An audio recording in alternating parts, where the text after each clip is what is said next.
Okay, we're going to talk about double paper mysteries. It's a really simple concept. I'm sure you're going to get it right away.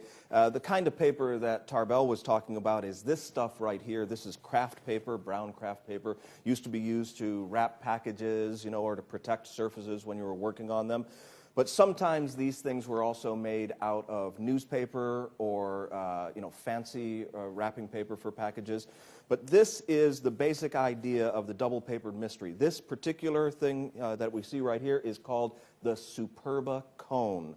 And the idea is so simple. Basically, all you do is you make a cone from the piece of paper, and then you take something like a handkerchief, you pop it inside that cone, all the way down to the bottom, close it up, magical gestures, and when you open the cone, whatever was placed inside has vanished completely. It looks pretty good. Now, the only problem with it is that this is sort of an unnatural thing to have on stage with you. It doesn't seem to be any reason for it except to vanish something in it. So, although I like the idea of the piece of paper, having a specially prepared piece of paper like this on stage, it's pretty obvious that you could have done something special with it, and you have. The basic idea here, I'll just show you from the back, is that it's 2 layers of paper.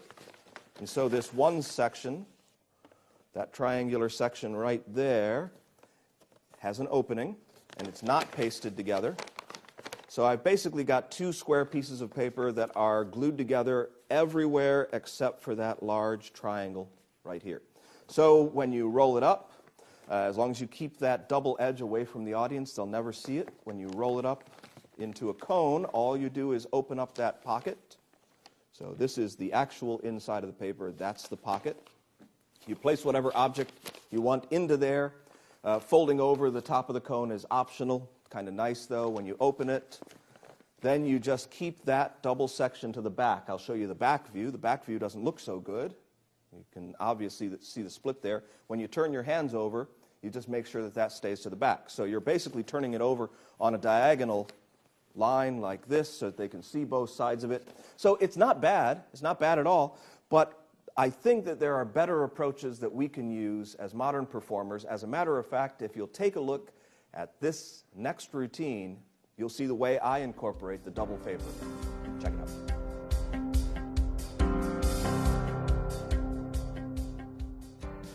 out. Molly, I have a paper bag for you. I want you to open that up.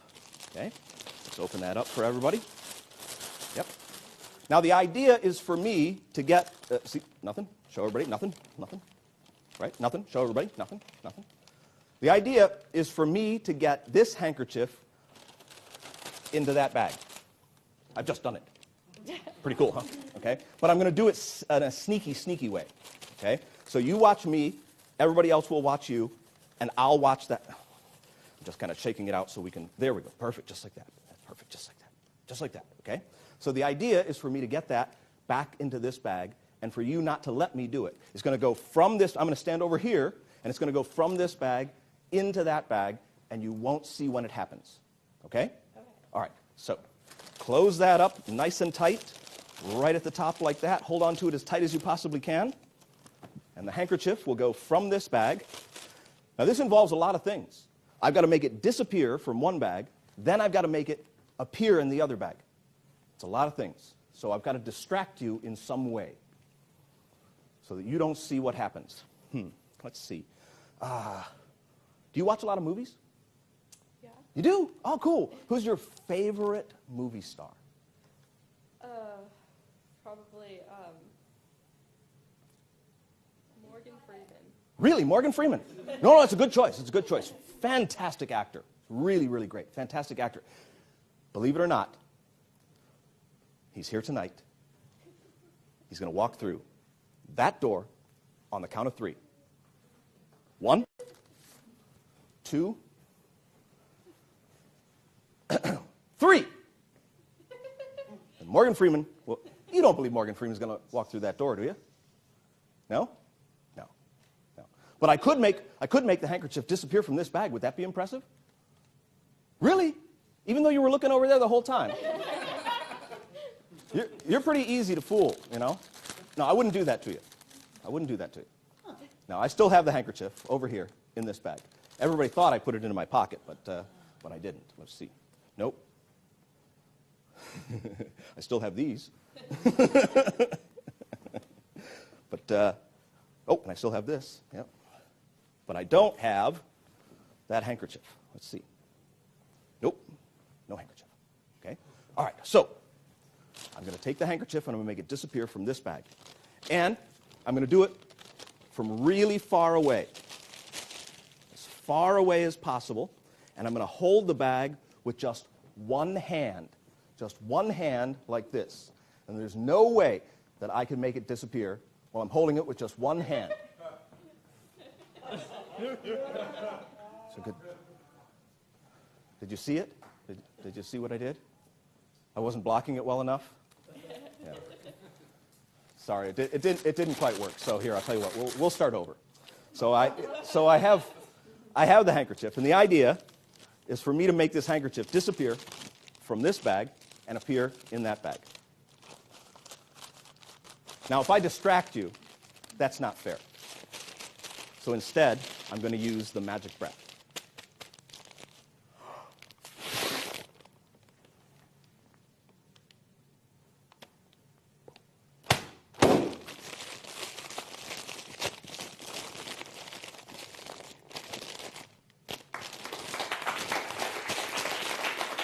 But that's only half the trick.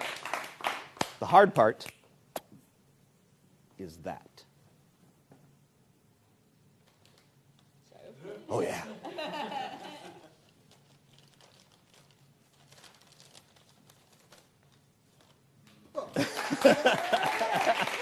Thank you very much, Molly. Thanks for helping out.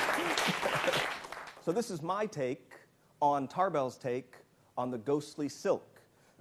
This is a comedy bit of business that then has a really nice payoff at the end of it. Now, as I said before, I'm going to show you alternatives to the paper cone. And many of them are actually going to be using paper bags. It just seems like a natural thing since paper bags are so common and they're very, very easy to gimmick up. So the first way is the way that I'm going to show you here. You're going to need 2 paper bags and a pair of scissors.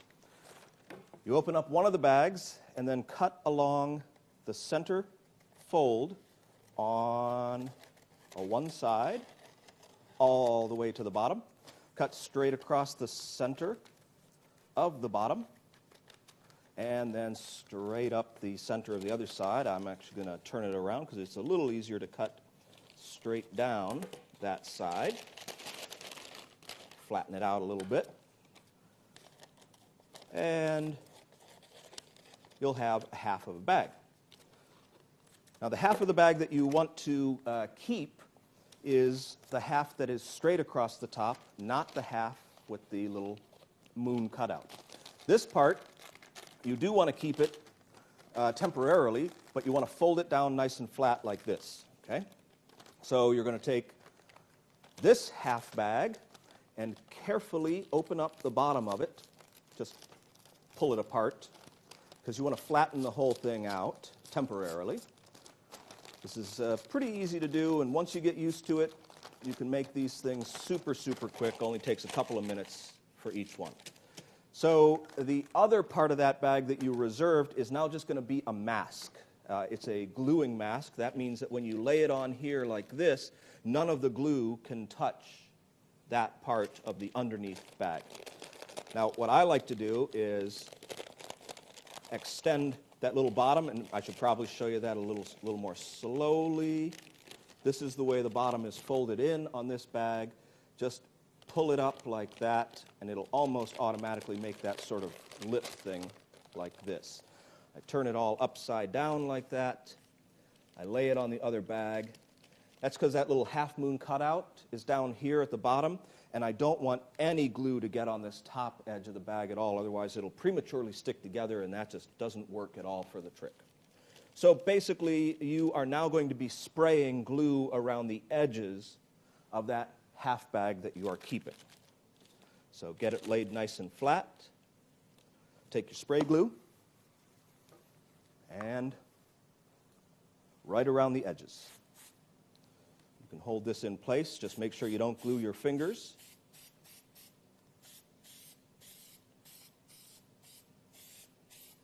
And that's it. So it doesn't need a lot of glue, just a nice light misting all the way around it. This part then just becomes scrap. You just throw that away. You're done with the glue. You can get rid of that. Here comes the hard part, okay? You've got another bag that's folded up like this, all right? What you're going to do is you're going to open it up with your hand inside, and you'll notice that the bottom is opening toward the top. There's two ways to tell the sides, and the easiest way is the little notch there. Make sure that the notch is on the top. The other way is that there's a crease near the bottom here. There's none on this side. That's the flat part of the fold. Just as long as that half moon is up, you should be okay. Your hand's inside. Now, you can't see my hand inside there, but let me show you what's going on. I got my little finger and my thumb spread out like this. They're against the edge of the bag. There's my little finger right there. There's my thumb right here. So I'm positioning it to center it, and then I'm going to slide it down so that it's perfectly in line with the bottom of that half bag, and I'm going to lay it in place so that the edges are perfectly in line. Then I'm going to fold up this side, and I'm going to fold up that side. Now remember, once you get this, very quick to make them, you now pick that up, and that's wrapped around the outside of this bag, but the glue lines are right where the fold is, so you can't see that. So now I'm going to make sure that this is pressed in place here and here, and then I'm going to fold in the side to the bottom and the side to the bottom, and then the bottom to the bottom. And look at that. Look at the way that that makes a bag that does not seem to be prepared in any way at all. It's super quick and easy to do. It's well worth learning this method, because the other thing that that allows you to do is whatever's put into this back, and that's what you end up with, you know. You end up with a double back of the bag. Whatever gets put into that back can vanish. You can also produce things from it if you want to, but if you're vanishing something from it, you can tear the bag open. The back will stay completely sealed. The back and the bottom and everything stays completely sealed, but when you tear the bag open from the front side, you can show both sides of it, and that's what we do in this routine. But that's how you prepare the bag to make a double paper that's not a cone, that's with something that's much more recognizable. Another nice thing about that is that it folds up exactly like it was unprepared, and it opens exactly like it's unprepared. The double part is in the back. Now, for our purposes, we're going to bring out the handkerchiefs and show you how to load this thing up. So let's take a look at that. Okay, so now we have our handkerchiefs, and to do this routine, you're going to need 4 matching handkerchiefs. So I have 4 of them here, and the one thing that you definitely want to do with your handkerchiefs is cut out any tag that might be on them. It just is distracting. So you just cut that out. I've already done it from the other 3 handkerchiefs. So now you have some plain white handkerchiefs. Nothing special about them. What you're going to do to prepare these is pretty simple. You're going to fold them in quarters. So in half again, and in half. And you'll notice that I'm folding the same way. I'm going to go side to side, end to end, then side to side, and end to end. What that does is that ensures that all 4 corners of the handkerchief are together in one place. And I'm going to make sure that those 4 corners are where I can get at them very easily. So I put them toward me. I take my prepared bag. Remember that double wall back there? That's the double part of the bag. I slip the handkerchief in there so that it stays flat, and I run it all the way down toward the bottom. And then I go inside and re-flatten the bag a little bit like that. Now I'm going to do that with another handkerchief, so side to side, end to end. And when you do this, you want to make sure that there are not wrinkles in it, because that takes up extra space. So make it as nice and flat as possible. If you want to, you can take the time to iron out the other folds that are in there. I don't bother with that. These handkerchiefs are going to be shown for such a short time, and I'm going to bunch them up immediately when they come out, that I'd rather just have them like this. So Same as I did with the first handkerchief. Second handkerchief goes right above it, flat, and touches it, so that two handkerchiefs are now in the back of the bag. But if I hold this together, then the bag can be shown. If I take my fingers and I lay them all the way over, now not just like this, but at an angle, so that I'm covering the entire thing, I can now show the inside of the bag if necessary. What I typically do is exactly what I'm showing you here, and that's just gesture with the bag like this. That's good enough for me. If somebody happens to see inside, that's fine too, but I like the gesture with the bag to make it seem like it's completely unprepared. Okay, so that's the preparation of the bag. You're going to have to prepare another handkerchief, and this one you're going to fold just like you did before, and then you're going to fold it one more time in half so it's kind of like long like this, and then you're going to take your last handkerchief and you're going to fold it like you did, except when you get to this point, you're now going to take this long handkerchief and you're going to fold it inside like so, and then fold the whole thing over into a package like this. Now, basically what that does is that makes a release of the inside handkerchief, so that if you drop this into that bag and then grab one of the corners, the other handkerchief will fall down inside easily. Okay?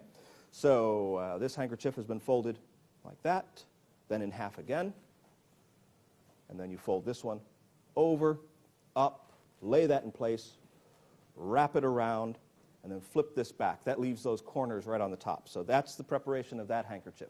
There are many, many ways to do that. Now, and honestly, I may not have prepared it exactly like that in the performance, but I've been performing it a lot since then, and this is the best way. So prepare it like this. You can drop that extra handkerchief into the bag any way you want to. Let's go through the sequence of the routine just so you get an idea how all of these pieces fit together. So you have this handkerchief somewhere either in a pocket or off to the side. You've got your prepared bag off to the side somewhere, and you've got a normal bag. So you start with the normal bag. You open it up. Just give it a little shake, and it should pop right open. That's worth practicing. So if you give it a nice hard shake like that, it pops right open, looks good. And then you can have somebody look inside and examine it, and you have the spectator hold the normal bag. You now bring out a handkerchief. And then you say, the object is for me to get this handkerchief into that bag. And you'll notice that it really just looks like a single handkerchief, and I'm holding it in such a way that the inside one won't drop out. And all I'm going to do is, while I'm holding on to it, I'm just going to clip one of the front corners like this. So the object is for me to get this handkerchief into that bag. Now, when I put it into that bag, I'm going to let the inside handkerchief drop out. And then I'm going to hang this one over the edge. So it never goes all the way into the bag. And it covers the whole opening of it. Then I say, now that you understand the game, let me take the handkerchief back. I take the handkerchief back and I immediately close the bag. And that has the preloaded handkerchief in it. I give that to the spectator to hold on to. Now, because the handkerchief doesn't have very much weight, to them it feels exactly like an empty bag. So that takes care of that part. So now I'm going to take this handkerchief and grab another bag and say, of course, this is more complicated because I have to make it vanish from this bag and then appear in that bag. You take this one and you put it into the large opening. So it goes into the large opening like that. Nothing special about it. Now you're going to cause whatever distraction you want to. This is all for comedy. This is all from the original effect as well. You can change up the moments, but you have 3 handkerchiefs to go through in this bag before you vanish any of them. So the first thing that's in the original is that you take out the handkerchief while you're causing some kind of distraction. You bunch it up in your hand, and you put it into your pocket. Then you say, oh, no, I wouldn't do that, and you show your pocket. So let me open up my jacket here, because that should be open in performance, like this. So what you're actually doing is something that we did way earlier, but you're doing it with a cotton handkerchief in this case. The original one of this was done with silk handkerchiefs. You can use silk handkerchiefs if you want to, but I kind of like the purity of just the regular cotton handkerchief here. So all you're doing is you're pushing that up to the top of the pocket and then pulling the pocket out to the side. So that handkerchief is bunched up right here. but you can show, apparently, your pocket completely empty. The handkerchief's not there. Now, as you're doing that, all you're doing is you're working your fingers into the double partition in that bag so that when you push this back in, you can immediately pull out the other handkerchief from the bag and show that, no, it's been in the bag the whole time. Now, you can show the bag empty if you want to at this point. Then this handkerchief goes inside, and you want to make sure it's near the top, perhaps even sticking out a little bit, because this is the much funnier moment, I think, and that's where you gesture with the bag like this, and your backstage assistant pulls the handkerchief out, okay? Now, it doesn't have to be done with somebody just reaching out and pulling it out from backstage. You can also have somebody run across the stage and grab the handkerchief and then show that, it's come back. The basic idea here is that you're trying to make this one vanish, and each time you try it, it comes back to the bag. So your backstage assistant pulls that one away, that's gone, and you reach into the bag. Now, in this case, you just have to aim for the opening back here. So you aim for the smaller opening. You just reach into the bag, grab the handkerchief from the bottom, pull it out, show that you now have the handkerchief back in the bag. Now, at this point, this handkerchief is going to go back into the secret compartment. So you show it, and then you poke it back into the bag as you're saying, well, that's not going to work. I'm going to have to use magic. So you want to get it in there, and then shake it down close to the bottom and seal that with your hand.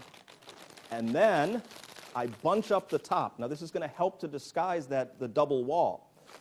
So when I blow into the bag like this, that will allow me to pop the bag. Now, remember, that double wall is all back here. The handkerchief's right there, and the double wall extends all the way around the bottom.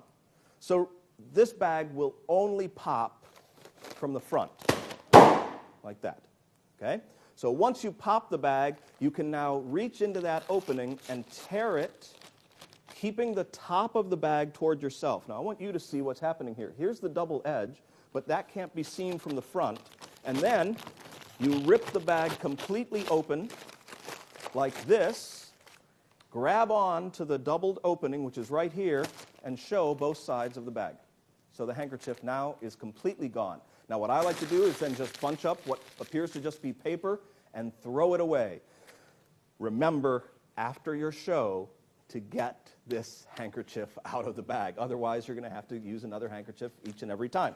So I just throw it off to the side of the stage, kind of upstage, and all that's left to do is have the spectator open this up and reach inside and produce the handkerchief. I let them take care of this themselves because it's really unexpected for them.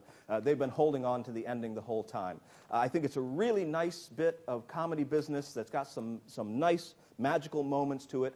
I want you to remember, though, that the purpose of the trick is that every time you try a funny way to vanish the handkerchief, it somehow ends up back in your bag. So you can do this as many times as you can get away with. So if you want to use more than just 4 handkerchiefs, you could do it multiple times in your bag and fold them up so that they'll fit into that partition. Just really depends on how much comedy you think you can get out of this routine. Have fun with it.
You like popcorn?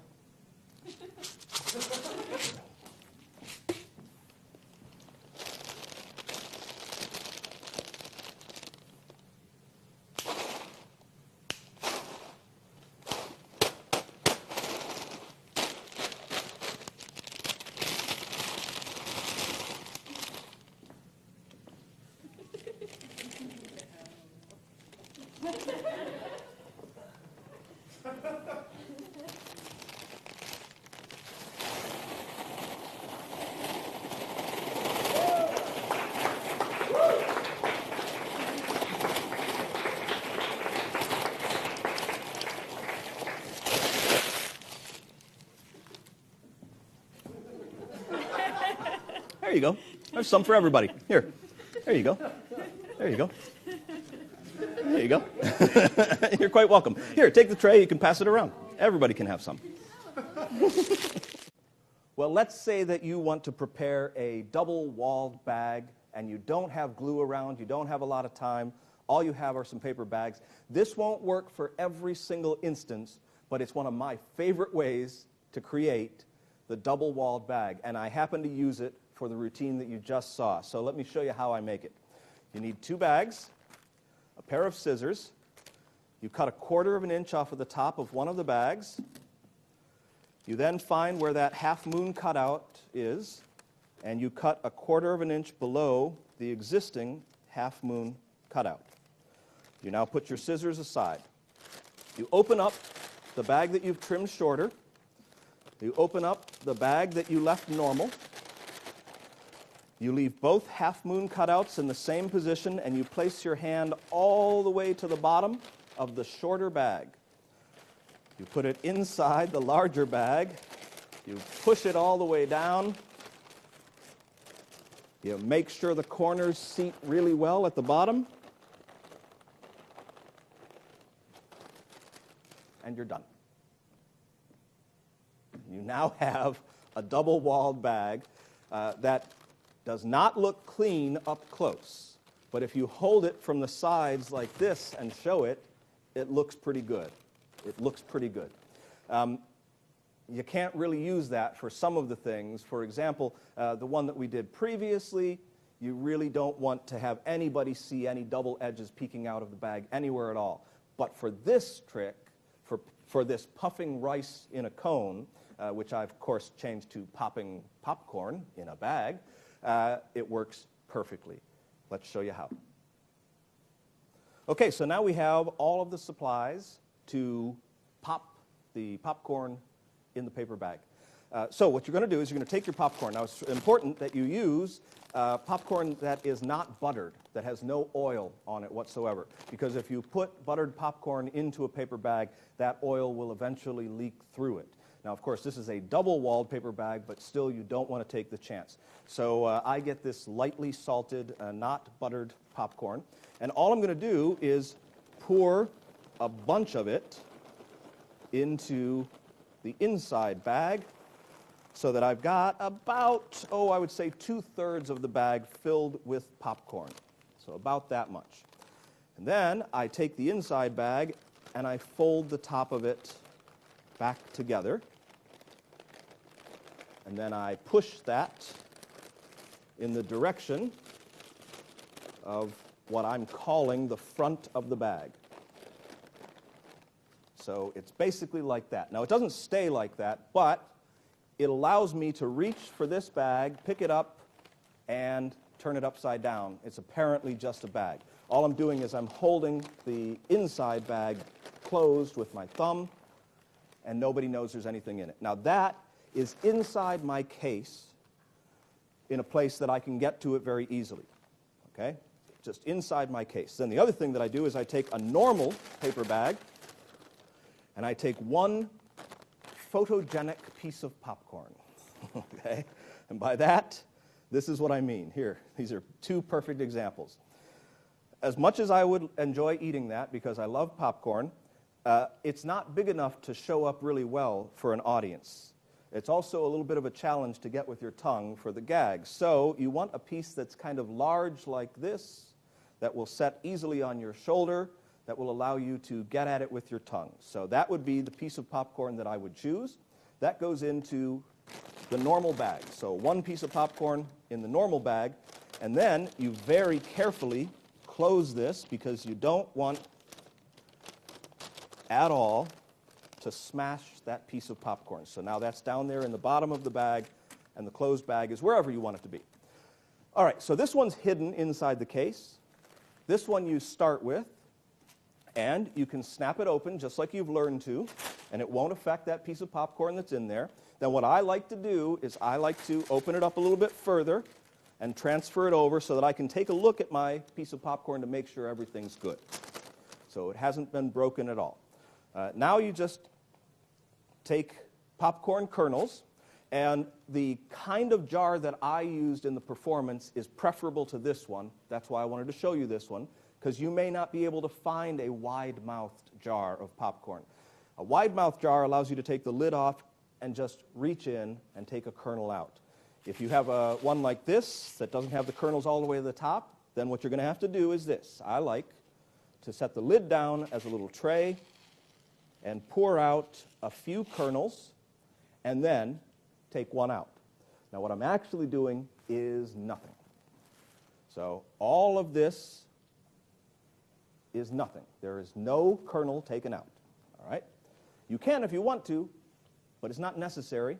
And if you're able to catch it actually in the bag, some people may see it and some won't see it. So I prefer to fake it, and some people will see it, and some people won't see it.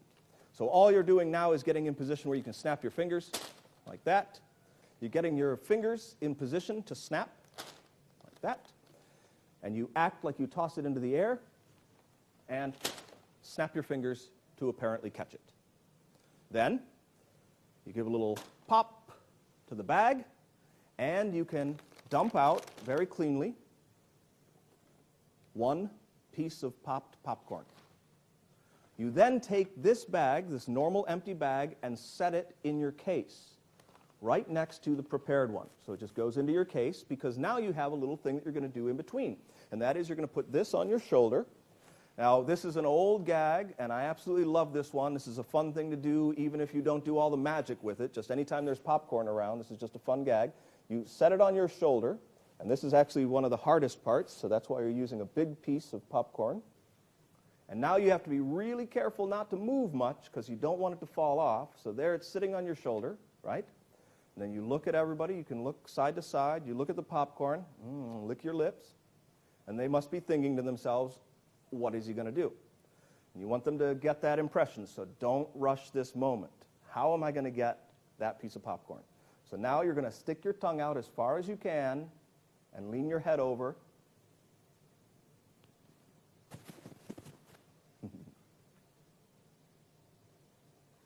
Until your tongue sticks to the popcorn, and then you eat it.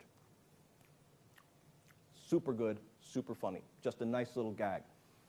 For our purposes here, it's absolutely perfect, because on the laugh, you just pick up the prepared bag. Now remember, this one's filled with popcorn. You don't even need the other one. This one's filled with popcorn. So you pick up the prepared bag, and it seems like you're just grabbing the same bag that you had put aside earlier. Then you pick up the popcorn kernels, and because of the way that you're holding the bag, it's super easy just to pour them in.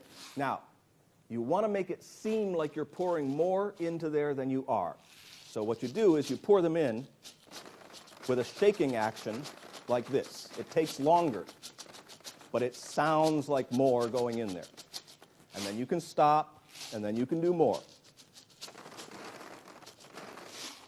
So now you have, a handful of popcorn kernels inside here.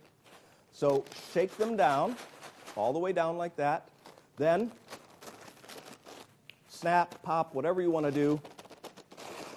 Give them a shake like that. And now when you open up the sides, you're going to hold them just like this, and you're going to wrinkle the bag back. Now what that does is it automatically seals up that opening all the way around, and then you're going to dump this popcorn out. Now you can dump it out into a bowl if you want to show that the popcorn's been popped, but you can only dump out as much as is in this bag. That's why when I did the performance here, I had something extra prepared, and it's this tray. This tray, if you can find one of these, is perfect for this because it's obviously got a little bit of a ridge, a wall all the way around it, so that if you set a glass in the tray, you can only see part of the glass. You can't see the part down to the bottom. And these plastic picnic cups are translucent white. They're the perfect choice for this. You don't want to use completely clear ones. You want these translucent white ones that set into this tray. The reason is because you can now fill the whole tray with them. You can now take some popcorn and put about that much in all of the cups in the front row. Then, every cup that's in a row behind that can have about this much. So, your front row cups are filled slightly. Every row behind it has more in it like that. Now, you have to make sure that the tray is displayed in such a way that it is above the audience's line of sight. For our explanations here, you can kind of see in it because we have you up a little bit higher than the audience. So that would be about the height that they would see it. And, you know, when you see the front translucency of those cups and then the tops of the other ones behind it, you just assume that there's nothing in them. So what happens is I've got about, I think it's about 24, maybe even 30 cups that fill this whole space, and most of them are already filled with popcorn. So when I come over here to start dumping it out, it's pretty easy for me to start dumping right across the front two rows. When you're dumping like this, aiming toward the front two rows. Now, you have to make sure that you're squeezing that opening because you're keeping those popcorn kernels back. So squeeze and dump, filling up the front cups and then working your way toward the back. Take your time with this, just like you took your time with everything else, you know, putting the kernels in. It makes it seem like there's more coming out than there is, and you've filled up all of the cups. Now, if a couple of kernels come out, if just a few of those popcorn kernels come out, it's okay because everybody's used to having a few unpopped popcorn kernels. But most of them will stay behind inside the bag. So as soon as you've done that, you can now bunch this up and toss it to the side, and you have provided popcorn for everyone.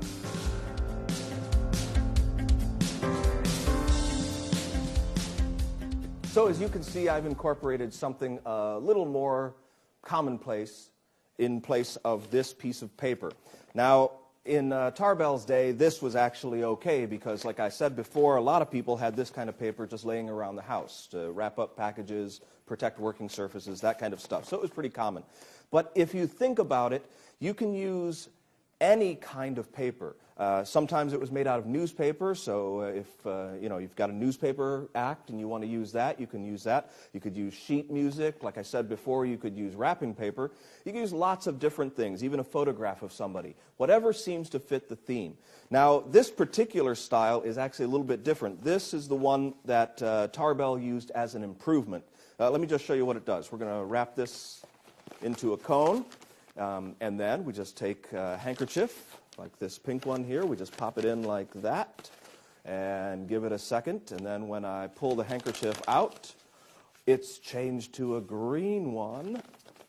Look at that. Nothing else. That's pretty cool. Okay. So it's pretty simple. Basically, it's just two openings instead of one. So you've got the opening that you had from the Superba cone is there, and you just have another opening over here. So something goes into one and comes out of the other one. That's the basic idea. And it was made like that so that you wouldn't have to fish around in here and try to figure out which thing to pull out because those spaces got pretty small. So you would load up one side with something, whatever you wanted to, and then you're able to show it. And again, remember, you're turning this on a diagonal. Both of those openings stay to the back. So you can apparently show both sides, but the audience only ever sees a single edge here, not those double edges. And then you roll it up into a cone. Now, it's more challenging to handle this one to roll it into a cone because you can't turn anything forward like this. You see that gap will show. So you've got to roll this back and then roll these together. See how it starts to show? So you've got to roll it with it facing to the back. Stuff something in one pocket, pull something out of the other pocket, and you're good to go. Now, of course, there are many, many things that you can do with this. You can change the color of a handkerchief. You can make a knot appear in one or disappear from one. You could do 20th century silks where a silk handkerchief appears tied between two other ones. You could use one cone to vanish a handkerchief from one side and make it appear on the other side. You could put pieces of paper in here that link all together. There are so many different possibilities of one thing changing into another that you can basically leave it open to your imagination. But I still think that it's better to use something that doesn't look like this prepared cone when you're performing on stage. And so, let's take a look at a way to make something like this play for a modern audience. We'll look at that right now.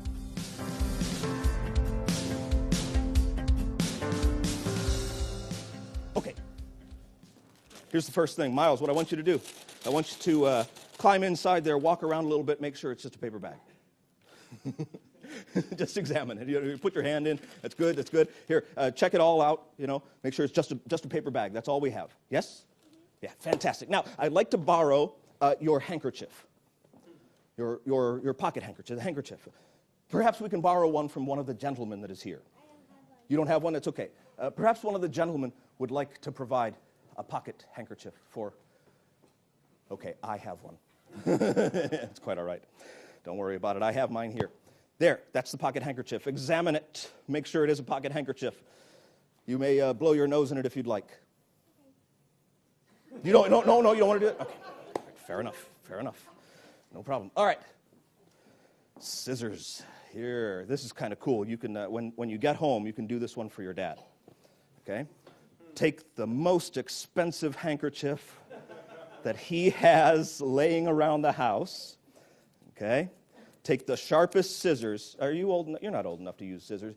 Get somebody else to do this part for you, okay? I've used scissors. Have you? These are extremely sharp, though. They frighten me when I use them, so be very, very careful. Hold the bag open. Yeah, that's perfect. And then we're just going to cut this right off like that. Perfect, all right? Now, your job is to reach inside there and show everybody the missing piece. Pull it right out. Open it up. Just like that. You got it. You got it. Take it all the way out. Yeah, perfect. Okay, and then show everybody. So that's the missing piece, all right? Now, as the magician, we have to make that piece go back into there. So put both of those things into the bag. Pop them right into the bag, and I'm going to get the thing that you need to help to do the trick. This works better than any magic wand. It's thread. and a needle. Do you know how to sew? No. Oh. Because we really need to know how to sew to do this properly, to restore it. Well, that's okay. You know what I'm going to do? I'm going to have you think about sewing. So would you put one hand on each side of that bag and hold it right there on the top of your head? I will put the thread inside the bag like this. Yep, perfect. All right, great. All right, now, I want you to think about making that needle move through the cloth and pull the thread and join those pieces together. Are you thinking about that? Just visualize it, the needle going right through the cloth all the way around. Are you done? Yeah. Oh, perfect. Okay, good. All right, I want you to reach inside. Do you see the spool of thread in there? Pick up the spool of thread. Yep, pull it right out. Pull it right out, all the way out. Yeah, that's perfect. Pull it all the way out.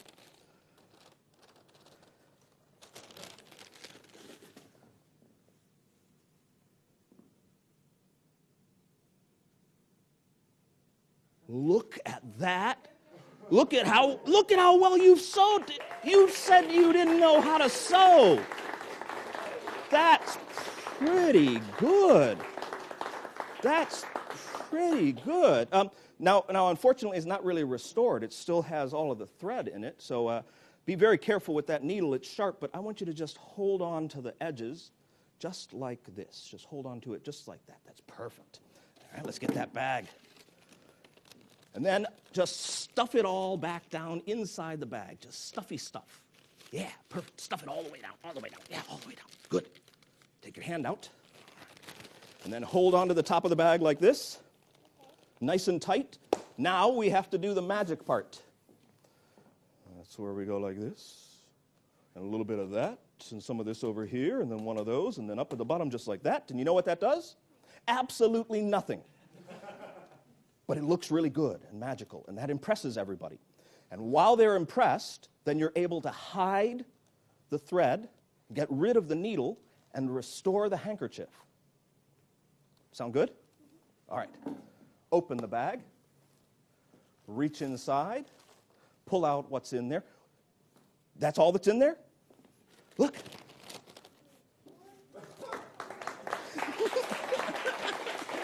Hold it up really big so everybody can see it. Take a bow. Take a bow. You go like this. You take a bow like that. That's it. Miles and the handkerchief. Thank you so much. You can keep that. You can go back to your seat. You did a fantastic job. Okay, so we get to one of my favorite ways to make the double-walled bag. And this one is pretty cool. You want to use this specifically for the kind of effect where your spectator is going to open up the bag and handle the gimmicked bag. This is a self-sealing version of the doubled bag. So you're going to need 3 paper bags and some self-adhesive label sheet. Now you don't actually need the labels, you just need the backing, because that backing allows anything sticky to be peeled away from it and still leave the thing sticky. Now, I'm going to sacrifice one of these large labels right now. Like I said, you don't need the labels.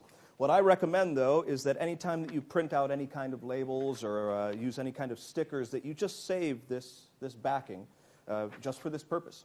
What you're going to do first is you're going to take the backing part and you're going to trim it so that it is just about the same width as a paper bag. Now, I say just about. What I mean is just under the width of a paper bag. So that's going to be, in this case, these bags are about 5 inches wide, so it's going to be just under 5 inches, like that. And then you're going to trim off some pieces that are about 1.5 to 2 inch wide strips. Just a couple of those. Now, whenever I'm doing this, making this on my own, I take my leftover label sheets and I cut them just like that so that I end up with a few of these, and then I don't have to worry about it when I'm ready to prepare it. So basically, I just have some little backing sheets that I can use for this particular preparation. Okay, so now I'm going to take, just like I prepared the easy double bag, I'm going to take one of the bags and I'm going to trim it 1/4 inch down from the end.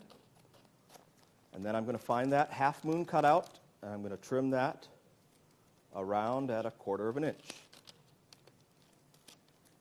Okay? I'm going to open up that bag. This is very similar to the other preparation that I did before. I'm going to open up another bag. I'm going to match up the half moons. I'm going to put those two together. I'm going to carefully seat the inside bag so that the corners all match up and it goes all the way down to the bottom. I'm going to poke those corners in place. And then I'm going to double check that the top edge of that inside trimmed bag falls below the edge of the outer bag in a very nice way. And I've done this a lot, so this is very, very close. It's within about 1/16 of an inch of the top of the bag, maybe 1/8 inch at the most. But the most important part is to just double check that half moon cutout. If you need to trim that a little bit more, like in this case, there's a tiny bit, and I would be very particular about this. There was a tiny bit showing. It's much preferable to only see the zigzag trim on that. So that's perfect. Now, that would be enough to make the simple double bag, but we're going to go a step further. You're going to take that inside bag and carefully pull it out at about 1.5 inches. It's got to be less than the width of these prepared strips that you've made before. So you're going to pull it out. And then you're going to push it out on the sides so that it is almost completely flat. You are going to be sacrificing the outside bag, using it as a mask. So let me just move these back to a corner that's not so sticky. Get these other items off to the side and show you once again the situation that we're in, that this inside bag has been pulled up so that it is about an inch to an inch and a half exposed. I now take the spray glue and I spray that top edge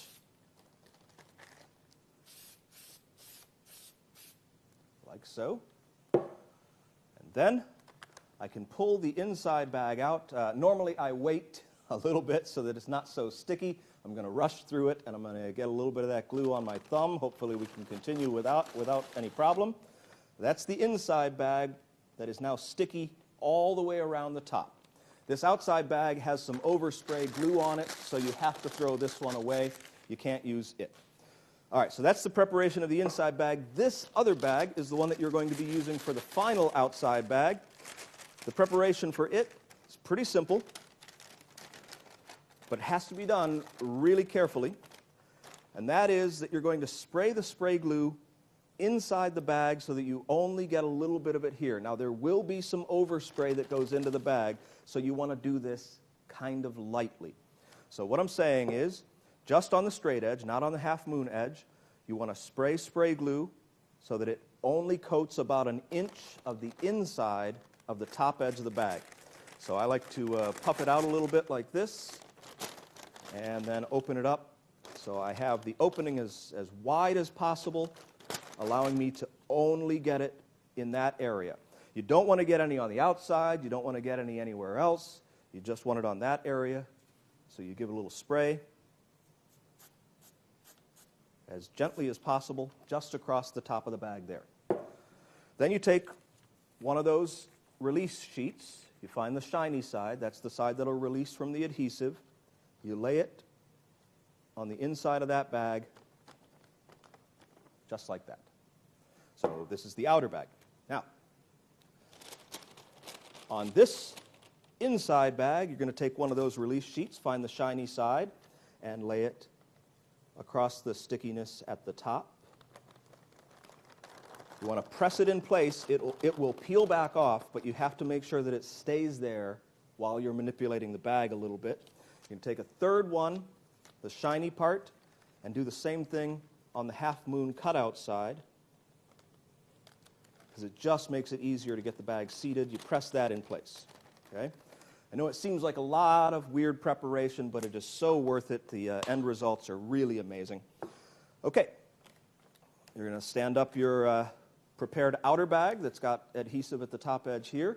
Stand up your prepared inner bag. You make sure you match up the half moon cutouts. They're both to the front in this case.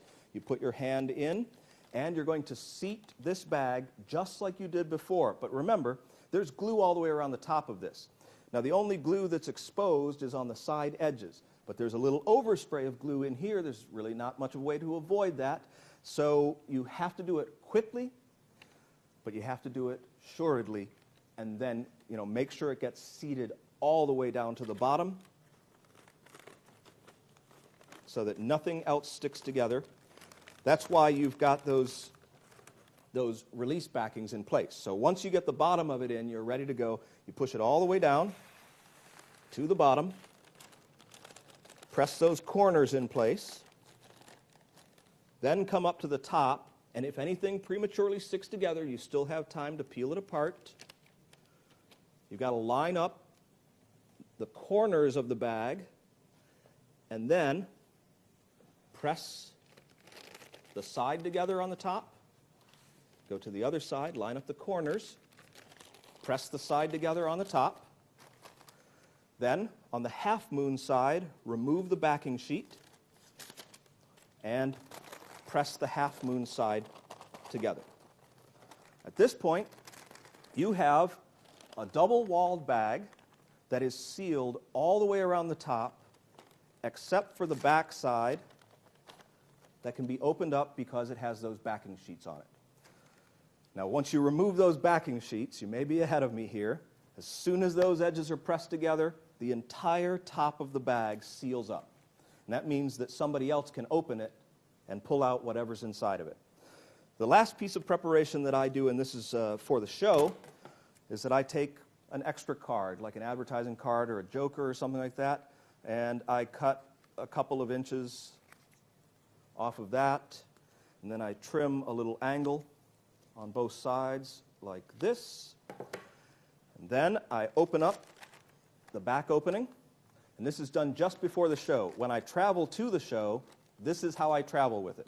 I travel with the bag with those two things in place. In fact, I don't take any chances. Traveling to the show, I smash it flat like this. I put a paper clip on it so it's impossible for those to fall out and for it to stick together. When I get to the show, I open it back up, take that paper clip off, I open the back side, I keep that mouth curved, and I peel these two backing sheets off. I keep it open. I take this piece of card that I've trimmed and I stick it inside. The narrow end goes down, and I seat it so that it keeps the mouth open like that. Okay? So that card is in place, keeping those two glued parts separate. That's the preparation of the bag. Let's see how we use it for the cut and restored handkerchief. Okay, so you have prepared the self-sealing double-walled bag. Here's how you incorporate it in the cut and restored handkerchief. First thing you're going to need are 3 handkerchiefs. 2 of them are unprepared, except that you have cut off any tags on those handkerchiefs. I'm going to cut this one off. And the other ones I've already cut the tags off to save us a little bit of time. But one of those unprepared handkerchiefs goes into the bag proper, not into the sticky wall. Now remember, we have that card in there holding that wall apart. You can put this in before you pull off those tabs that are holding it apart, and then put the card in, or you can just toss it in after the card's in place. Just make sure that the back side of the bag does not close, okay? And that card stays in place. So that's the entire preparation of this bag. The rear part is being held open. It has glue at the top, and there is a normal handkerchief in the front. This goes into your case. I'm going to set it aside here right now so it doesn't get in the way of the things that I'm doing, but that just goes into your case. Okay, you now have to make this handkerchief. And this is pretty easy to make. It is exactly what it looks like it is. All you do is you cut the center out of a handkerchief. Now the way I like to do it is I take a handkerchief just like I'm going to take it in the show. I find the center, I pull it out to a reasonable amount, and I cut it. Now, I'm not going to cut this one because I'm going to use this in the presentation, but that way I get about the same circle, just like I was doing it in performance. I then take that circle, and I very, very poorly stitch it together. If you know how to sew, this is not the time to show your skill. This is the time to make something funny. So you want to very, very poorly, ineptly sew it together as badly as you can. Now, as a matter of fact, if you get up nice and close here, you'll see that after I've just really randomly stitched it together, I then take some glue and I fold down pieces of the circle to create intentional gaps so that it really looks bad. You want to make sure it's very clear to everyone that they're separate pieces that have been stitched together quickly. That's what you're going for. Just so that you know, don't use normal all-purpose, multi-purpose thread for this. Use upholstery thread. Upholstery thread, a single strand of it can't be broken by your hands, but this is doubled over. Basically what I do is I take upholstery thread, I thread it through a very large needle. That's the other thing you want, is a very large needle. Whether you dull it or don't is up to you. This is not dulled, but because it's a large needle, it's pretty hard to poke yourself with it, you know, but it's still sharp. I just happen to like the look of the fact that the needle is real and sharp. But you could use any needle you want here. I mean, even an oversized, ridiculous-looking needle is fine. You put the thread through it, you pull it all the way through for about, I would say, about 4 feet. You double it over, and then you stitch it together. So now you have a really strong thread here that won't break. Okay, so that's the preparation of the funny handkerchief. Now you just have to fold it up. And the way you fold it up is you'll notice that the needle and the spool come out on approximately the same side of the circle. So you fold the handkerchief under itself so that both the needle and the thread are coming out of that side. Then you just accordion pleat the handkerchief, just back and forth like that. And then you fold it in a little bit. Make sure it's accordion pleated on the other side and fold it in a little bit. You're trying to make kind of a small package out of it here. And then you roll it up.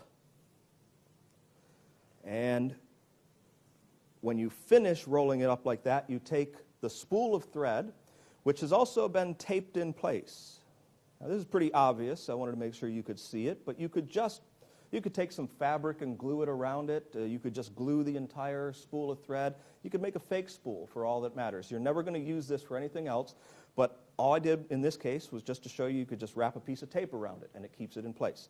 You're just going to take the spool of thread, and you're going to wrap it once, twice around the handkerchief, and then set it in place. Okay? So that's about the length of thread that you want to end up with. Is about 2 wrappings around it, and then it just holds it in place by itself. You could wrap it more if this is longer, but this is about what you want to deal with. Then you take the needle and you poke it into the top. Anybody that's ever sewn anything is probably used to that. So that's the other preparation, and then that goes into your case. So now we're ready to show you the way things are set up in the case. That is setting there.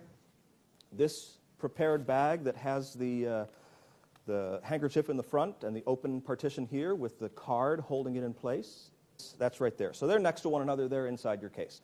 So now all you have to do is you bring out a normal paper bag, and I love to introduce the paper bag, the normal one, and then switch it in a natural action for the gimmicked one, because that way they just think that that one's been examined.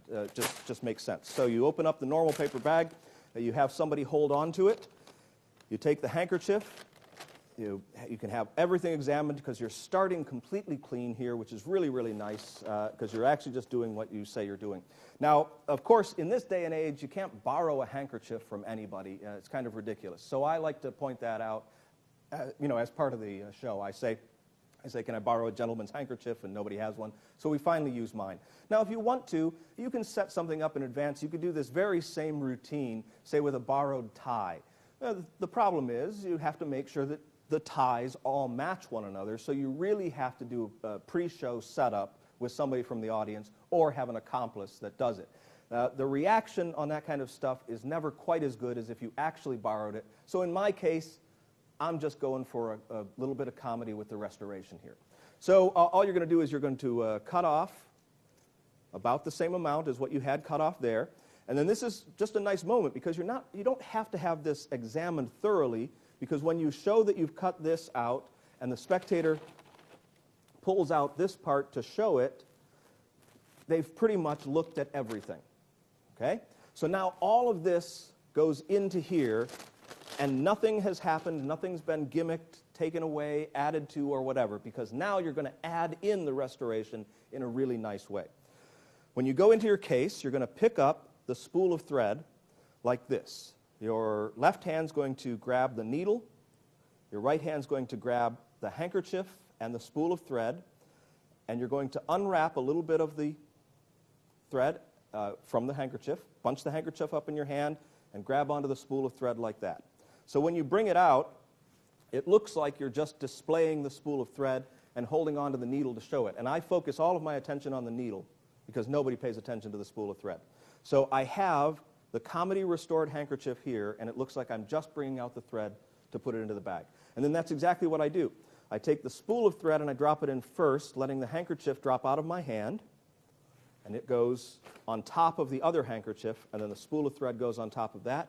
Then I look inside to make sure that the spool of thread is in a good place. By good place, I mean you can grab it without fumbling around. If it's not, I'll just reach inside and position it right on top of the comedy handkerchief. Okay? So it's easy to get to. And then I drop the needle in.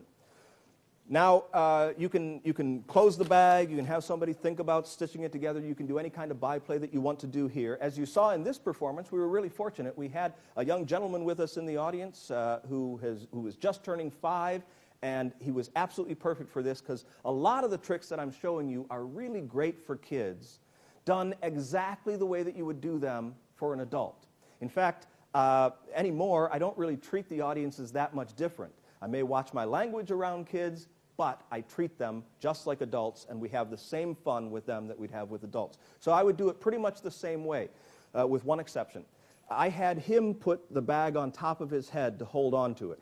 What I would normally have an adult do is just to hold the bag out in front of themselves like this. What I don't want is for them to look inside and start fumbling around with anything. But you don't want to put a kid holding onto the bag like this for a long time. They get tired, they start moving around. Adults will be able to do that without a problem. What you do want is, as soon as you know that there's enough time for the restoration, you ask them to reach in and grab the spool. Because when they reach in and grab the spool, they'll pull up this handkerchief and they'll be shocked by that. And then that's when you reach over and you take the bag from them. And don't pay any attention to it. As a matter of fact, it still has the cut handkerchief in it, but if you just casually gesture with it, it seems like it's empty. That goes into your case behind the prepared bag, so that the next time you reach into your case, you can grab the prepared bag very quickly. You're basically just freeing up your hands so that you can show that the handkerchief has been restored. Okay, so you get that comedy picture of the handkerchief being restored. Now, take all of that, the spool and the needle, and put it all in the center. Make a bag out of it like this so that it's all contained inside. And then you're going to reach inside the case and get this other bag. Now, you can't close that opening, so you can't show that the bag is empty, but this is what you're going to do. You can give the spectator this stuff. When you reach inside here, all you do is you clip that card, and don't worry about pulling it out. Just turn it to the side, and it falls right down into the bag. And then put your left hand over the sticky stuff here, your right hand over the sticky stuff there. Squeeze the bag together and open it like this. So you're holding your fingers over the sticky parts. And you ask them to just stuff the handkerchief, the spool of thread, and everything down inside the bag. They do that. It all gets stuffed into there. In fact, you can have them stuff it way down inside the bag. And then, as soon as you pull these two corners, it's the corners of the front piece, out like this, and press the top of the bag together and fold it over to have them hold on to it, you have sealed up that secret chamber in there. So now when they open it up, this is what they see. And they reach inside and they pull out the handkerchief. And as soon as they pull out the handkerchief, you just take the bag and show everybody that there's nothing in it. So you can have the spectator open the bag themselves and pull out the restored handkerchief, and the other handkerchief, the spool of thread, and the needle, and everything vanishes for them. It's really quite effective. It's one of those kinds of things that, like I said, because of the preparation, you only want to use it when it's absolutely necessary to have the spectator open up the bag. I think it makes a big difference in this case.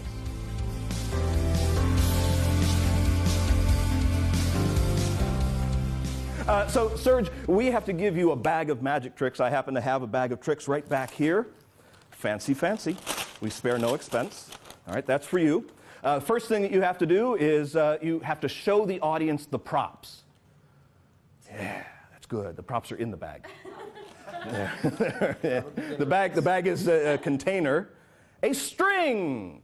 Ooh, magic string. Very nice. We're going to put that right here, okay? And then what else do we have? Oh, no, it's a card trick. That's okay. That's all right, Serge. It's your trick, so we'll go with you, okay? Is there anything else in the bag? All right, why don't you walk around inside there just a little bit just to make sure that there's nothing in there. All right, fantastic. We won't need the box. We won't need that for right now. We're going to have you select a card. We're just going to take any card out at all. Just point to any card in the center of the deck. It's the best way to start. Most card tricks start like this. That's the one you want? Yes? All right, I don't want you to take it yet. I want to show everybody what it is. Okay, everybody can see his card. Don't say what it is. It makes it far too easy on me, and you can take it now. All right, terrific. And then I'm going to take a card as well. Let's see. I'll take a card somewhere. It doesn't really matter what card I use, but yeah, that'll be my card. Now, I don't want people to see my card yet. Here, you can hold those, because we also have a couple of pens. One for you, one for me. You can just set the cards right down there. And what I want you to do is sign your name, big and bold, right on your card. Does your card have a lot of white space on it to write your name? Now everybody can see mine.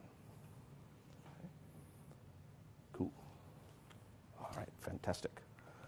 Okay, hold on to your card for just a little bit, and then I'm going to put my card back into the deck, and I'd like you to just mix those up. I'll take your card for a second. All right. This is the part where we would normally tell jokes, but I was kind of hoping that you would have some. Jokes. That's fine. Don't even worry about it. Don't even worry about it. Okay, you got it? My card's lost? Somewhere in there. Good. Now we're going to have you put your card back in somewhere in the deck.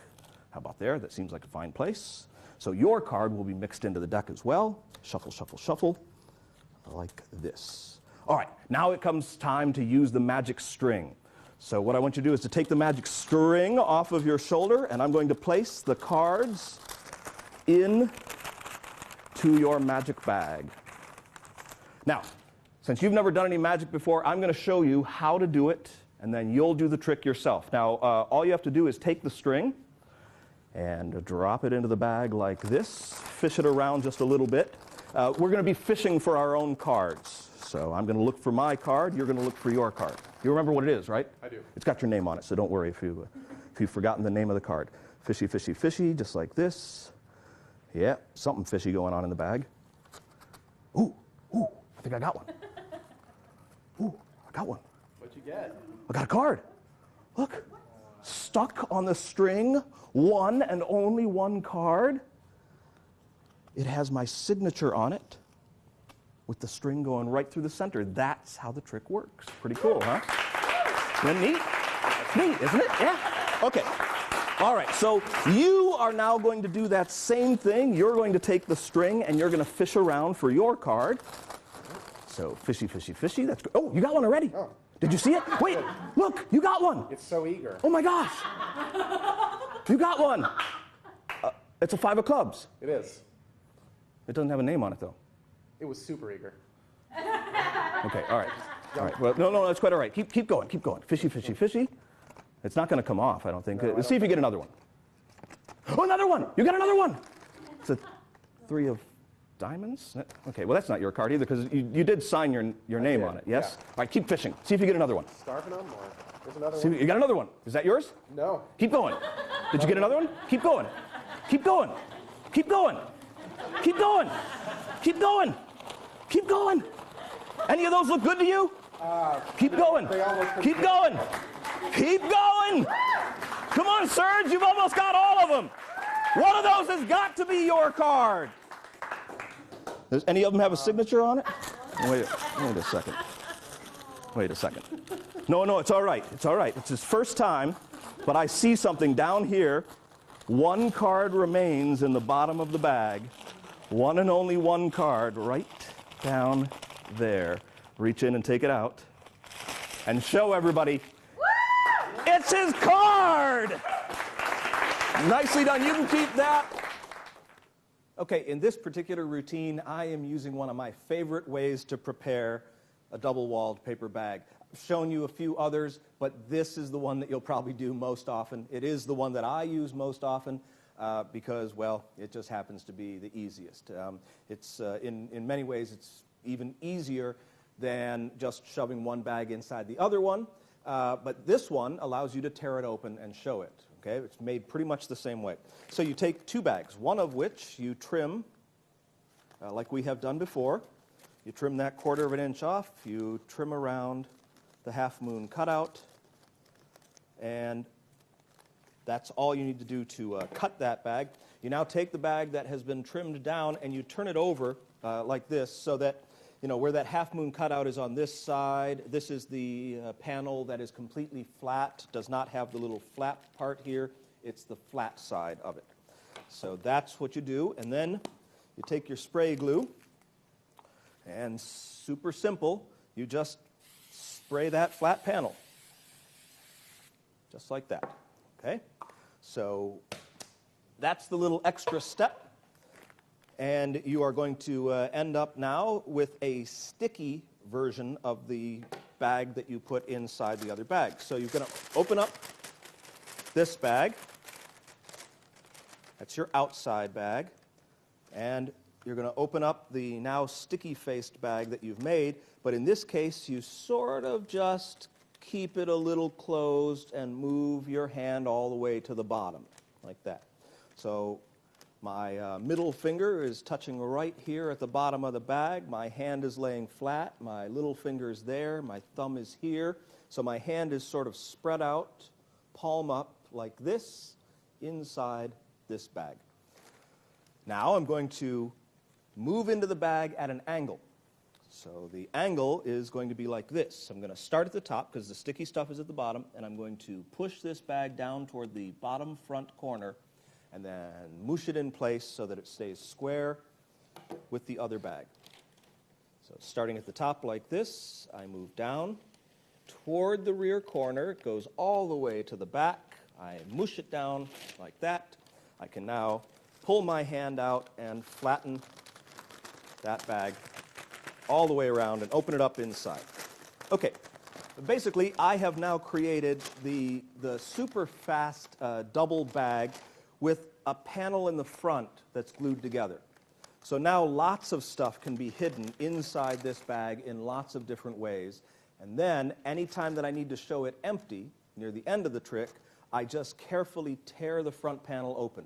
You'll see that as I do the explanation for the whole effect. So let's take a look at that. Okay, so here's the full explanation for the cards and ribbon. I have replaced the ribbon with this kind of string. Sort of seems rope-like and looks like it takes up a lot of space, but it doesn't. This stuff is a yarn. It's a very special kind of yarn called chenille. And chenille is a French word meaning caterpillar. So it sort of feels like a caterpillar. It's got that fuzziness to it. What's cool about this is that there's just a central core of string, and then all of these little fuzzy things are spiraled out around it. So it really packs into a very small amount of space. And that's important because you are going to be hiding a long length of this and a full deck of cards. So you don't want them to take up too much space. Then you're also going to be hiding a short length of this, and another single card, and another full deck of cards. That's a lot of stuff to put into one sandwich bag. So that has to be done in just the right way. So I recommend using this stuff. You could use rope to do this. You could use something else, but it's going to take up a lot more space and not be as easy to work with. You're going to need two lengths of this stuff that's the same. So these are the same length. And what I do is I just trim these off, and this stuff does, surprisingly it holds together well regardless of where you trim it. Like, it doesn't fray and the fuzz doesn't come off of it, but just in case I tie a knot about an inch from the end on both ends of both of these cords. Now I'm going to take a deck of cards, and I take a duplicate of one of the cards with a lot of white space. In this case it's the 4 of clubs, and I sign both of them. Now these are pretty close to the same signature. I sign mine in red. You could take all the time to make them absolutely perfect if you want to. I don't bother with that. One of them goes back into the deck of cards. The other one, I cut a star trap in the center of it. And the star trap is very simple. I just take an X-Acto knife, and I cut a little X right in the center of the card. Then I take the chenille cord, and that knot sort of helps to push through the star trap a little bit. It's not that easy to do. I would recommend taking a pencil point or something like that and helping you to push it through, especially because you're going to be doing 51 of these, well actually 51 of these, including this card.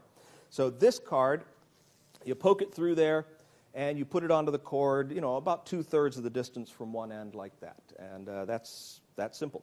So that's where that one is set up. The other cord is unprepared. Then you get to the long cord. That's this one. And this will take you a little while to make it.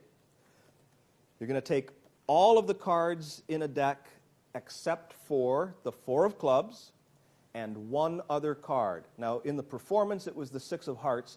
And what I like to do is I like to have a couple of different options. So even though it seems like all of the cards are on here, nobody's going to take the time to count them. So what I do is I leave the 4 of clubs off of here. There's no 4 of clubs. And then I also leave off a couple of other cards. You could leave off even up to probably 10 cards and nobody would notice. I leave off the 6 and the 5 of hearts. So neither one of those cards is here. But this piece is long. Okay? Very long piece of string. And you start at one end and separate the cards by about the length of a card. So boom, boom, boom, boom, all the way down like that. And you thread them all on. They're all cut, star-trapped the same way. They're not glued in place. They're just held in place by friction. When you get down to the end of the deck and you have 2 cards left, 2 cards. You're going to separate this one by about twice as much as the others, and then this one by about 3 times as much as the others, and then leave about the same amount on this end. So that's how you prepare it. So the first 2 cards that come out, and these are all face down, so the way you thread them, this comes out face down. The first 2 cards that come out will come out separately, and then the rest all come out in one big long line. All right, so that's the preparation for this thing. It's kind of crazy, but it's super funny. There's really no way to speed up preparing this thing. Just take the time to do it. Doesn't take as long as it seems like it might, a couple hours at the most.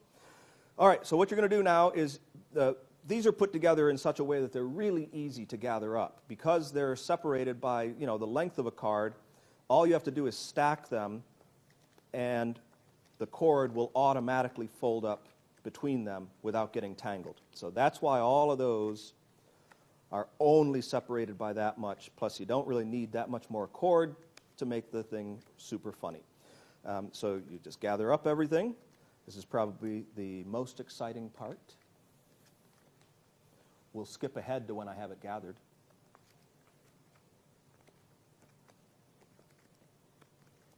You're still here and still watching it? Because we can just skip ahead. It would save me a lot of time if you would just skip to the part where I already have it all gathered up. All right, if you're going to just sit there and watch me do it, that's fine. I can't help it. It takes that long.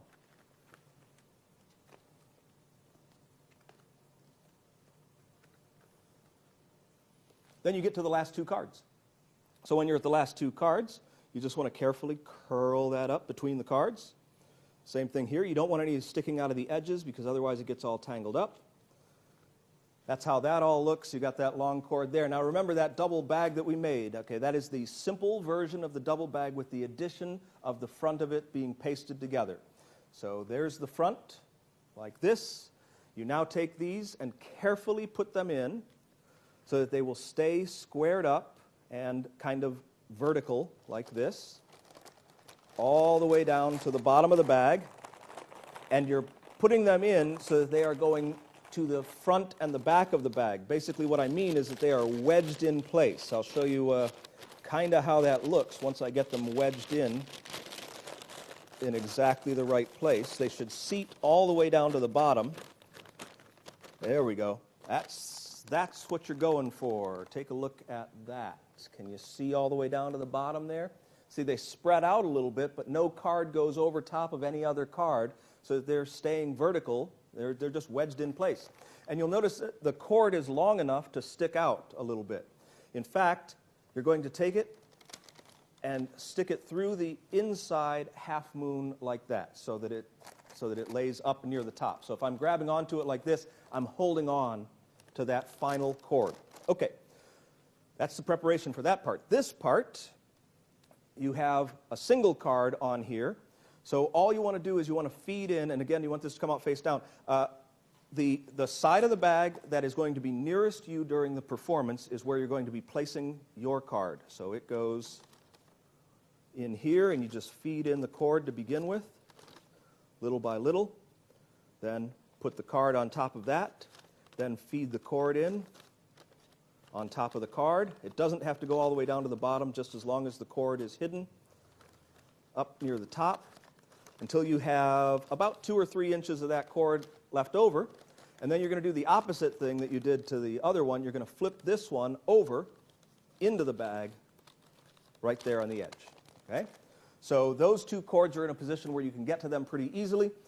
This other one and the deck of cards are coming out of an unprepared bag. And you know how fond I am of using the unprepared bag, the ungimmicked bag, to bring it out and then have the spectator, take things out of it, and then I just set it aside and then bring in the prepared bag. I use exactly the same approach here. One slight difference is that all of this stuff is exposed from the top until you close the bag and fold over the top like that.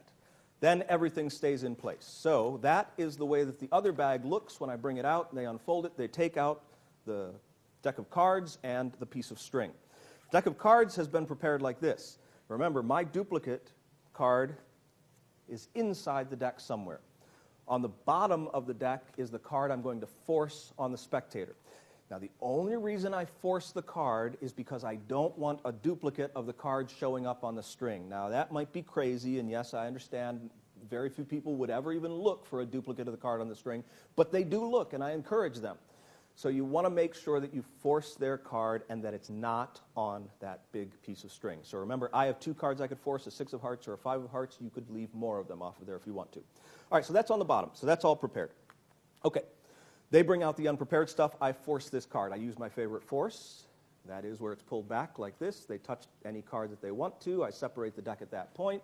I push them together, and I show the audience their card. Then they get to hold on to it.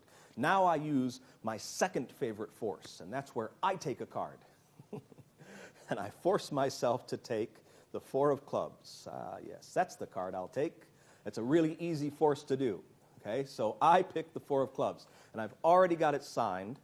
So I take the 4 of clubs, and then I get a couple of Sharpie markers, a red one for me and a black one for them, and I just act like I'm signing my card. And as soon as I'm done signing my card, I then show it, put the marker away.